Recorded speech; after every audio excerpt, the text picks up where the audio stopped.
أبدأ بسم الله مستعينا راض به مدبرا معينا والحمد لله كما هدانا إلى سبيل الحق واجتبانا أحمده سبحانه وأشكره ومن مساوي عملي يستغفره وأستعينه على نيل الرضا وأستمد لطفه فيما قضى.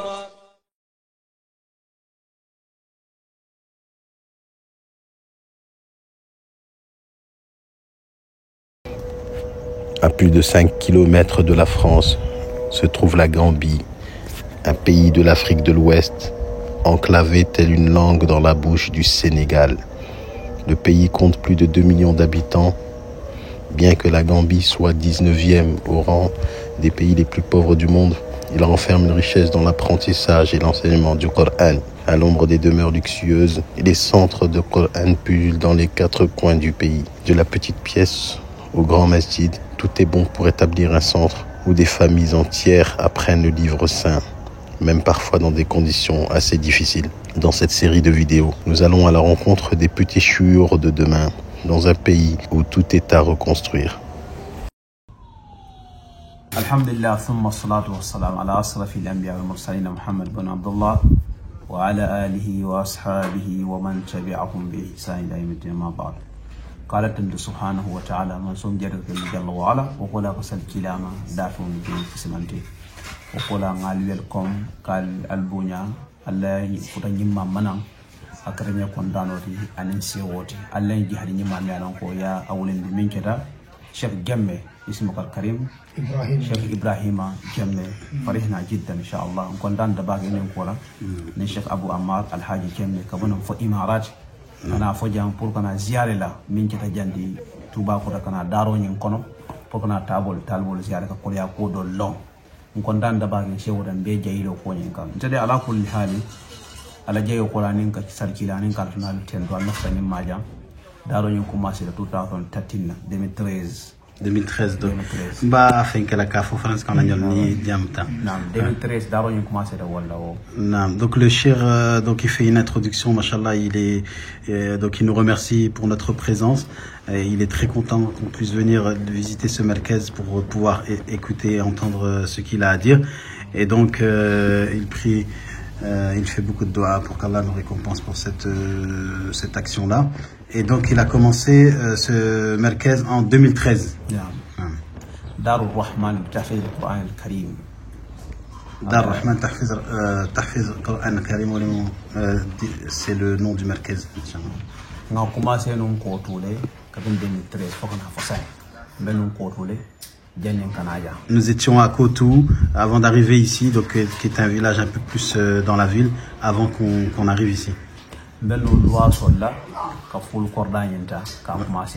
Voilà, donc on était en location, on louait une maison comme font les autres Marrakech avant de pouvoir d'avoir eu cette opportunité-là de venir ici.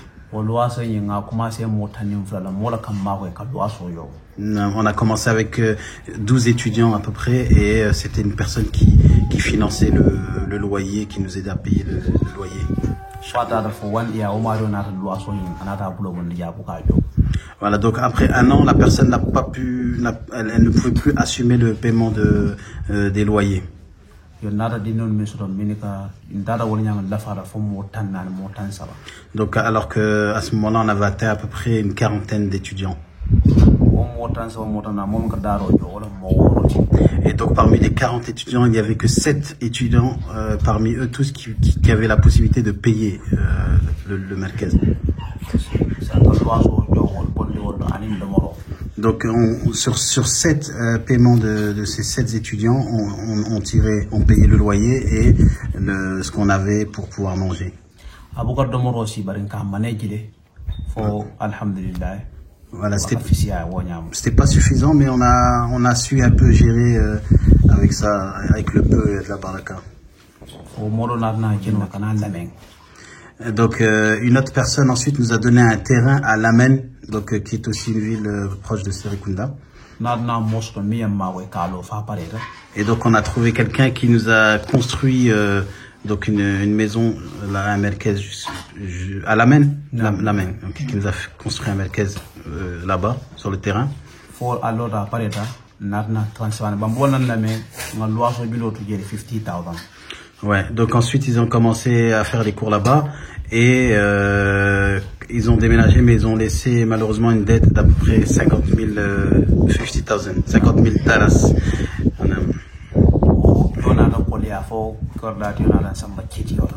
Et ça leur a fait des problématiques au merkez, vu que la personne qui louait l'endroit a porté plainte sur eux. Donc c'est une affaire qui est partie en jugement. Et donc dans ce malheur, en fait, on a eu quelqu'un, un bienfaiteur qui a payé sans même qu'on sache qui est cette personne. Jazakallah khair.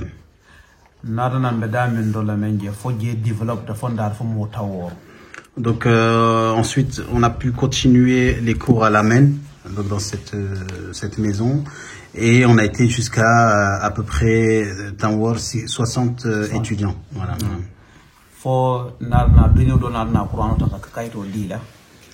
Donc on a commencé à donner des certificats aux premiers étudiants qui ont commencé à hafid le Coran.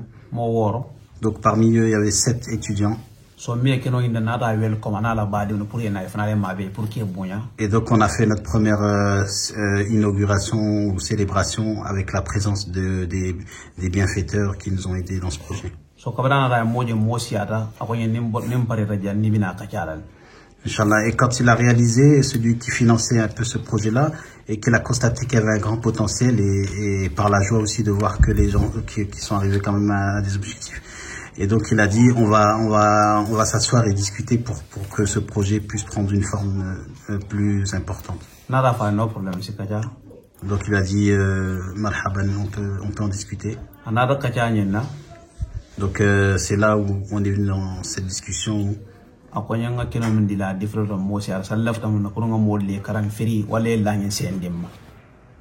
Ok, donc il a dit écoute-moi, le terrain que je vous ai donné, mon objectif c'est que les gens apprennent le Coran gratuitement, donc vous leur enseignez gratuitement, ou sinon je reprends mon terrain.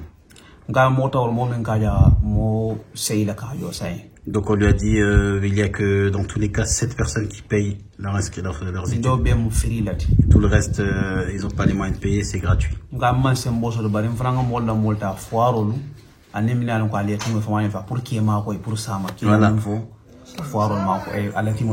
Voilà.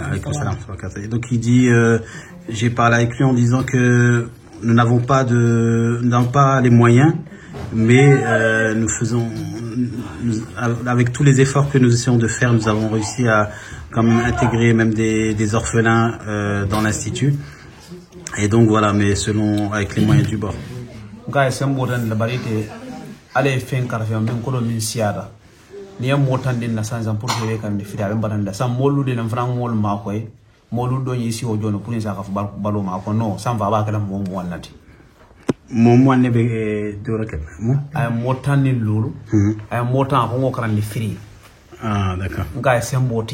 Ah d'accord. Il voulait en fait, il lui a dit moi je veux qu'il y ait au moins 10 personnes qui apprennent gratuitement, donc qui payent pas le merkez. Ou sinon vous me rendez le terrain. Il a dit on n'a pas les moyens de faire ça, en gros d'être une charité, on n'a pas les capacités, il faut payer les professeurs et tout ça. Il lui a dit donc toi qui es financeur et qui as les moyens, est-ce que c'est pas préférable que tu finances ces étudiants là? Parce que parmi les étudiants, on a des orphelins et des gens qui sont marginalisés, qui n'ont pas assez de moyens.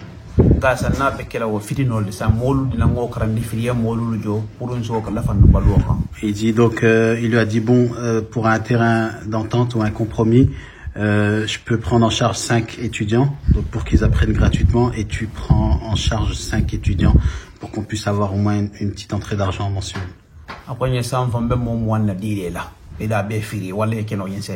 Il lui a dit écoute, j'ai 20 étudiants, il faut que les 20 étudiants apprennent gratuitement, donc sans rien payer, ou sinon je reprends mon terrain.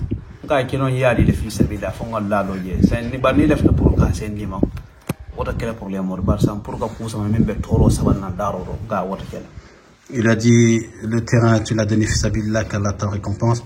Mais là, on rentre dans une porte qui peut être assez lourde pour nous. Donc, fais ce qui te semble bon.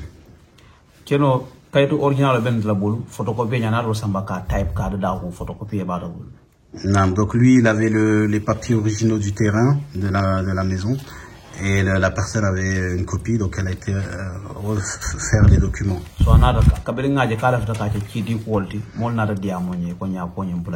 Donc quand on a vu que la personne qui était au départ financeur a voulu porter cette affaire en justice, donc ils ont dit bon ben on va laisser, on va quitter.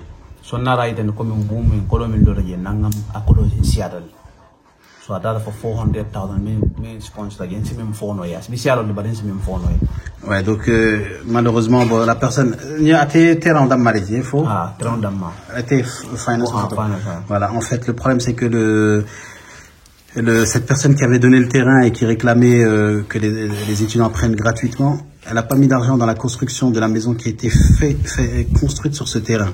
Et cet argent-là a été atteint les 400 000 Dallas à peu près.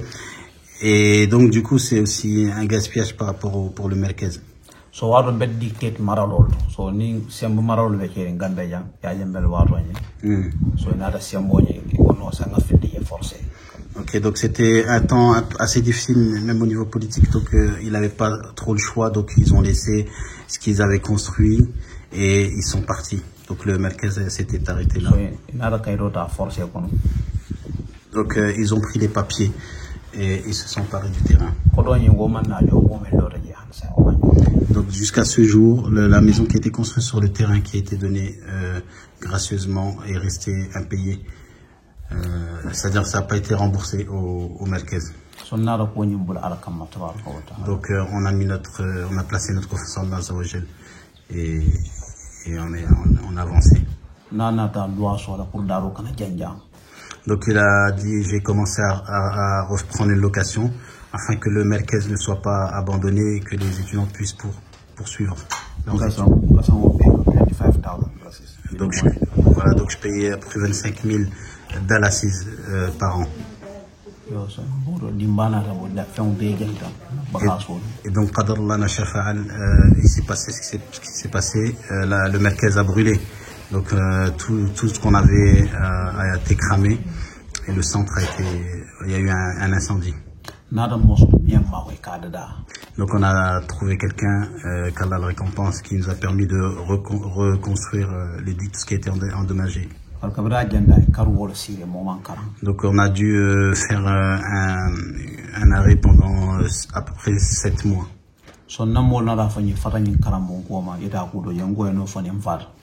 Et donc les gens commencent à le démotiver sur ce projet-là en disant lâche cette affaire, lâche l'affaire du Merkez et en gros va à d'autres occupations et laisse tomber parce que c'est pas un bien pour toi. Donc il est resté 1 an en plus. Après syndiqué. Est-ce que Karworo là les deux Donc après 7 mois de travaux et une réhabilitation du Merkez, on a repris, alhamdoulilah, les cours et on a poursuivi pendant une année complète. Et donc on a eu encore une fois, subhanallah, un incendie, encore une fois, et tout a brûlé.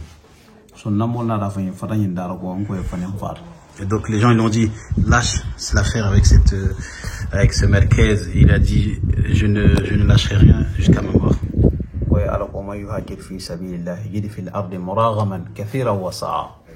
Celui qui prend la voie d'Allah Azza wa Jal, qui sont déjà fisabilillah, il trouvera sur son chemin beaucoup d'obstacles. Donc Rasulullah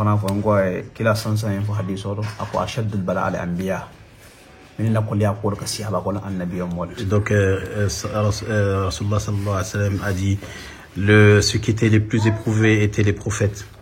Et donc ceux qui les ont suivis ensuite après ce projet-là. Donc, dans tout cela, une autre personne est venue alors ensuite après le second incendie pour réparer, réhabiliter le centre.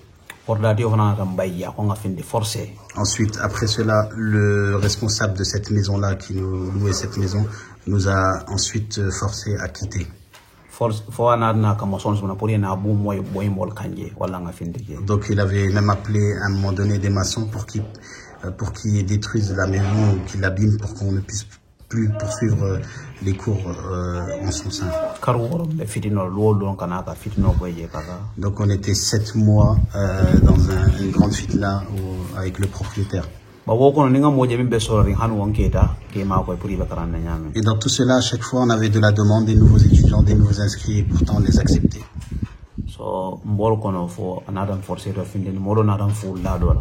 Donc il nous a quand même, il est parvenu à ses fins, donc il nous a fait sortir de sa maison. Et ensuite, on a eu une autre personne qui nous a prêté, qui nous a loué encore l'occasion. Free. Donc il nous a donné son lieu gratuitement pour qu'on puisse pouvoir poursuivre et enseigner. Mais c'était juste deux chambres. Donc j'ai ensuite donc en fait j'ai donc fait ensuite un préau à l'extérieur pour pouvoir accueillir plus d'étudiants. Donc j'avais aussi de la Cléon. Non. Ok, pas non loin du Merkez, il y a une autre personne également qui m'a prêté Freelem, qui m'a prêté donc des chambres pour que les étudiants en internat puissent pouvoir loger dedans. Voilà, donc c'était dans une demeure, une maison non finie. Il n'y avait ni porte ni fenêtre. Mais ça permettait aux enfants de dormir dedans. Et donc on a remercié Allah Azza wa Jal pour sa grâce et ses bienfaits.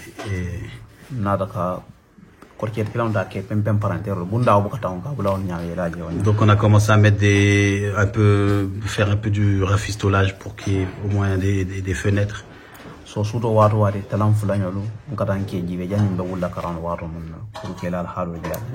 Donc toutes les nuits, le soir, j'allais voir les enfants pour voir comment ils allaient. Entre temps, là où il y avait eu l'incendie, le deuxième incendie, donc une personne qui est venue nous voir là-bas.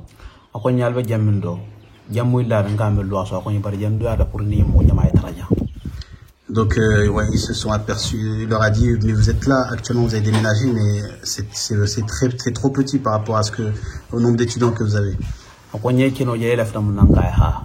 Il lui a dit, donc un bienfaiteur lui a dit, est-ce qu'il y aurait un terrain que tu as vu et que tu voudrais bien prendre?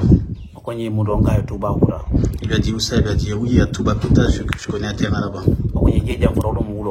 Il a dit oui, mais c'est trop loin, c'est dans en gros, c'est très reclus par rapport à la ville. Il a dit si tu vois un terrain plutôt du côté de la ville, dis-le moi et je suis prêt à acheter pour vous ce terrain. Il a dit non, moi je veux plus m'installer en ville, je cherche plutôt à m'éloigner. Et c'est pour ça qu'ensuite on est venu voir ce terrain à Toubacouta.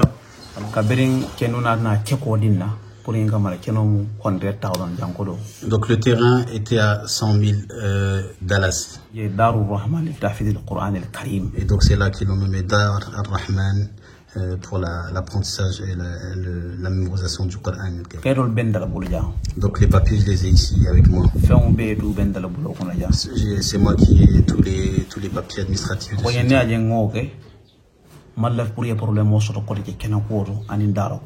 Donc celui qui du mal au faux donc ce grand frère Bouli l'a dit pourquoi on a fait ça, c'est pour que tu n'aies plus jamais à faire face aux problématiques que tu as fait face auparavant en ville.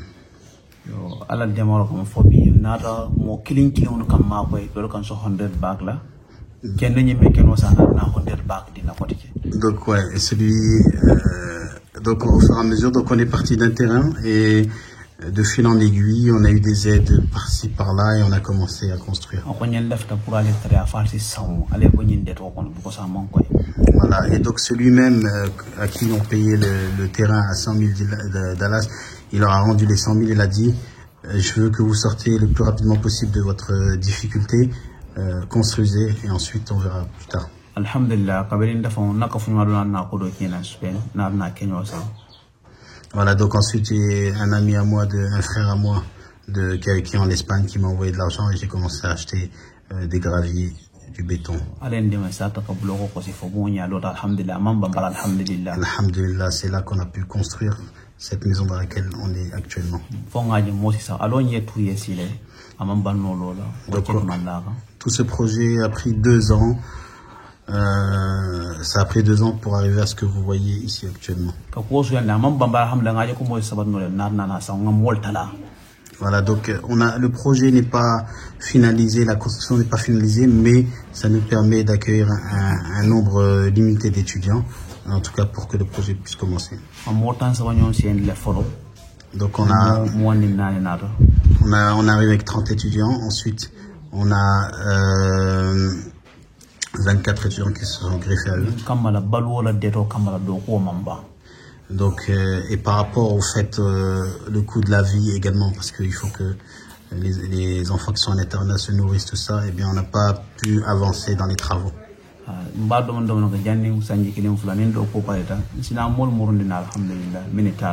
Voilà, Inch'Allah, on compte en tout cas, d'ici 1 an ou 2 ans, lorsque les travaux seront finis, récupérer tous les étudiants qu'on a laissés là-bas. Certains ont leurs parents ici. Certains ont leurs parents au Sénégal. Et des fois, donc, ils envoient ils peuvent envoyer de l'argent, 20 000 Dallas par exemple, pour qu'on puisse acheter. Voilà, certains enfants qui sont en internat ici, qui ont leurs parents par exemple à Dakar, et il leur arrive de nous envoyer de l'argent pour pouvoir vivre. Voilà,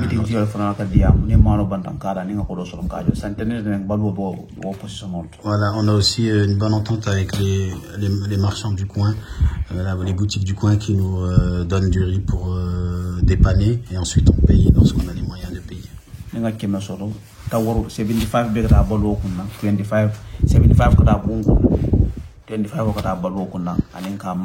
Donc si on a 100 Dallas par exemple, il faut compter 75 Dallas qui vont dans l'habitation, dans le lieu, et 25% qui vont dans la nourriture.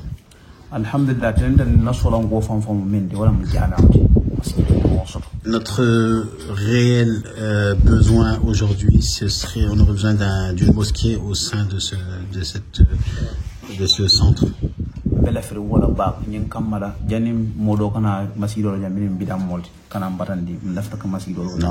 On aimerait être les premiers à faire une mosquée ici dans cette enceinte, afin puisque si notre personne le fait avant nous, ensuite on va avoir des difficultés, on ne pourra pas étudier à l'intérieur, tout ça.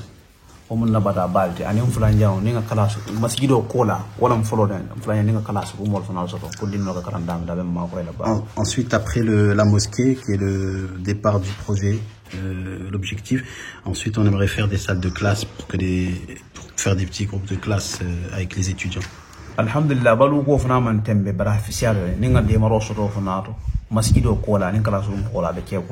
ensuite, après avoir fait la mosquée et des salles de classe, on aimerait avoir une autosuffisance au niveau de la nourriture pour pouvoir être dans un équilibre.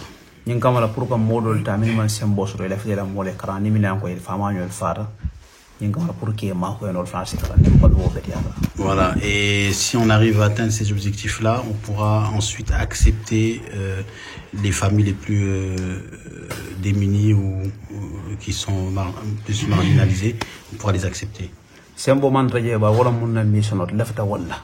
On n'a pas les moyens ni la force, mais c'est notre mission et c'est l'objectif en tout cas qu'on se fixe. Parce que ici, la problématique, quand les enfants perdent leurs parents, eh bien, souvent ils ont personne pour les prendre en charge. Si on a les moyens, on aimerait vraiment aider ce type d'enfants. ane dingrar de sare lolu yekata yekata alma mo fon tol bolo pour ko mo si fa sare ci walma koy.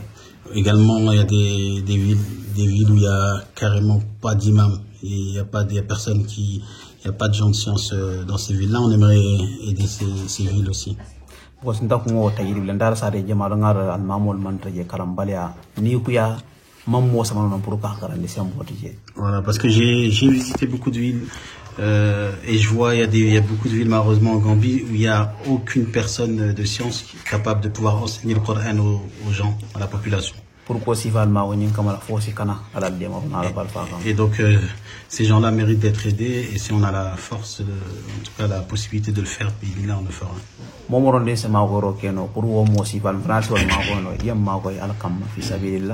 Voilà, donc tous ceux qui partagent ce même esprit-là ou qui ont ces mêmes objectifs-là, qui ont la possibilité de nous aider, et fisabilillah. Karam faraje ni modra ni ko mesini modi bukala hakele kamanici karam bale akamala. Ouais, parce que quand tu vas dans certains endroits, le fait qu'ils n'ont pas appris leur religion, subhanallah, on voit pas les traces même on se dit même pas que ce sont des musulmans. Ndara sare do jang gambe jang. Je suis allé dans une ville en Gambie ici. J'ai trouvé une mosquée sans imam ni professeur. Lorsque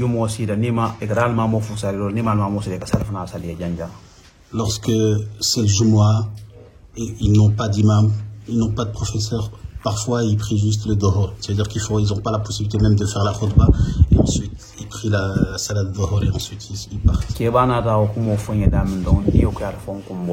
Lorsque une personne m'a relaté cette histoire, ça m'a tellement fait mal que ça m'a fait pleurer.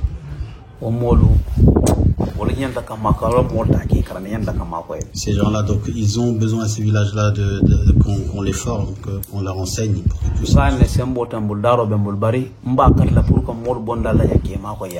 Je leur ai dit, ici, on n'a pas la possibilité, pour le moment en tout cas, mais on a la volonté en tout cas de vous aider. Il a dit, Inch'Allah, ça c'est parmi les projets.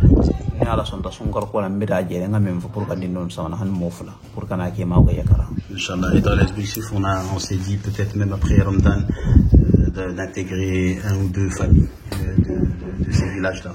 Donc la dernière fois, j'ai été aussi pour une personne qui a hafiz le Coran, qui était pour écouter, pour participer à la cérémonie. Il y a une personne âgée qui est venue qui a dit Cheikh, dans mon village il n'y a aucun professeur. Il a dit est-ce que vous pouvez accepter un de mes enfants pour qu'il puisse apprendre et ensuite venir nous enseigner? Mais on n'a pas la possibilité malheureusement de et je lui ai promis que après Ramadan, Inch'Allah, on prendra son enfant. Il a dit il mangera ce qu'on mange et il vivra comme on vivra ici.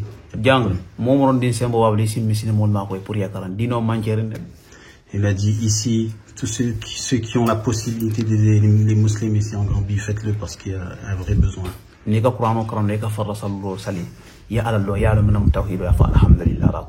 Celui qui sait et qui fait ses 5 prières, qui sait c'est quoi le tawhid, qui remercie Allah Azza wa Jal parce qu'il y en a beaucoup qui n'ont pas cela.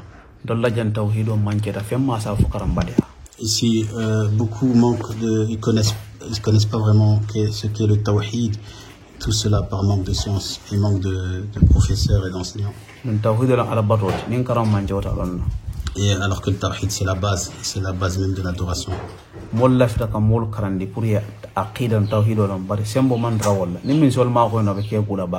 y a des gens qui ont les connaissances, qui ont le bagage et qui veulent enseigner mais qui n'ont pas également aussi la capacité au niveau financier. Alhamdulillah, Cheikh Ibrahim on va s'arrêter ici pour pas faire plus long que ça et on vous remercie d'être venu. Et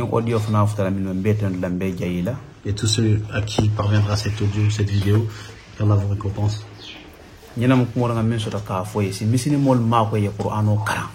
Donc mon message, le cœur de mon message, c'est aider les musulmans pour qu'ils puissent apprendre le Coran.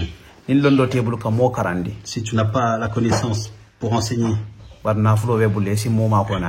mais que tu as Allah t'a octroyé la richesse pour que tu puisses financer quelqu'un pour qu'il puisse l'apprendre.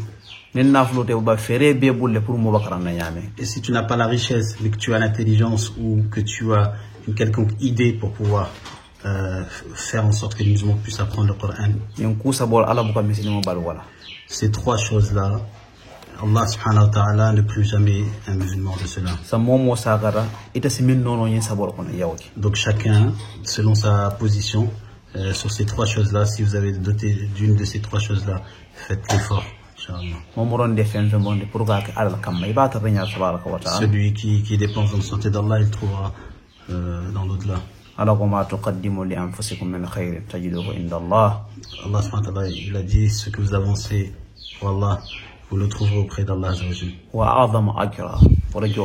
Et donc avec une grande récompense.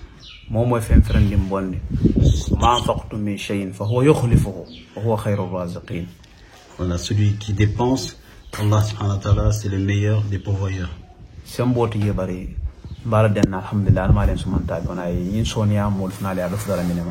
Inch'Allah, on demande à Allah qui nous facilite à tous. Qu'Allah nous donne l'ikhlas et que tout ce qu'on fait, c'est pour son visage, pour Allah. Parce que si il n'y a pas l'ikhlas et la bonne niya dans tout ce qu'on fait, alors ce sera en vain. On remercie Allah. Et on demande à Allah qu'il nous fasse mourir sur l'islam et sur la sunna du prophète sallallahu alayhi wa sallam. C'est ce que j'avais à dire.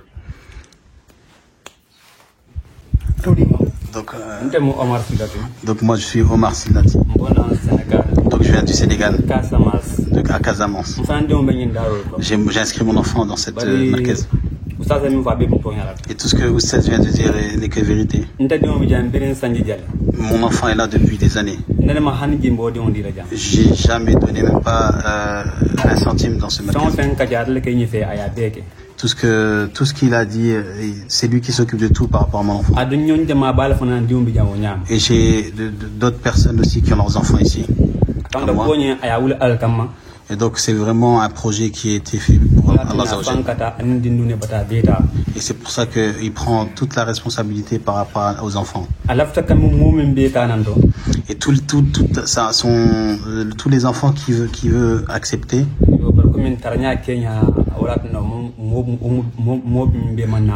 Voilà, mais de par la situation, il ne peut pas accepter autant d'enfants que ce qu'il a.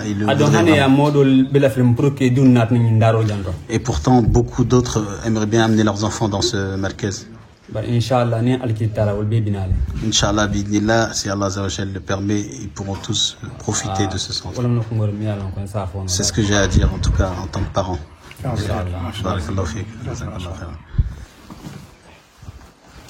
Bismillahirrahmanirrahim.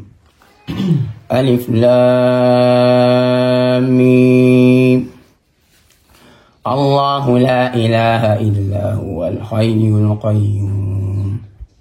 نزل عليك الكتاب بالحق مصدقا لما بين يديه وأنزل التوراة والإنجيل من قبل هدى للناس وأنزل الفرقان إن الذين كفروا بآيات الله لهم عذاب شديد والله عزيز ذو انتقام إن الله لا يخفى عليه شيء في الأرض ولا في السماء هو الذي يصوركم في الأرحام كيف يشاء لا إله إلا هو العزيز الحكيم هو الذي أنزل عليك الكتاب منه آيات محكمات هن أم الكتاب وأخر متشابهات فأما الذين في قلوبهم زيغ فيتبعون ما تشابه منه ابتغاء الفتنة وابتغاء تأويله وما يعلم تعويله إلا الله والراسخون في العلم يقولون آمنا به كل من عند ربنا وما يذكر إلا أولو الألباب ربنا لا تزغ قلوبنا بعد إذ هديتنا وهب لنا من لدنك رحمة إنك أنت الوهاب. الله يبارك. نمون دوران ما شاء الله ما شاء الله.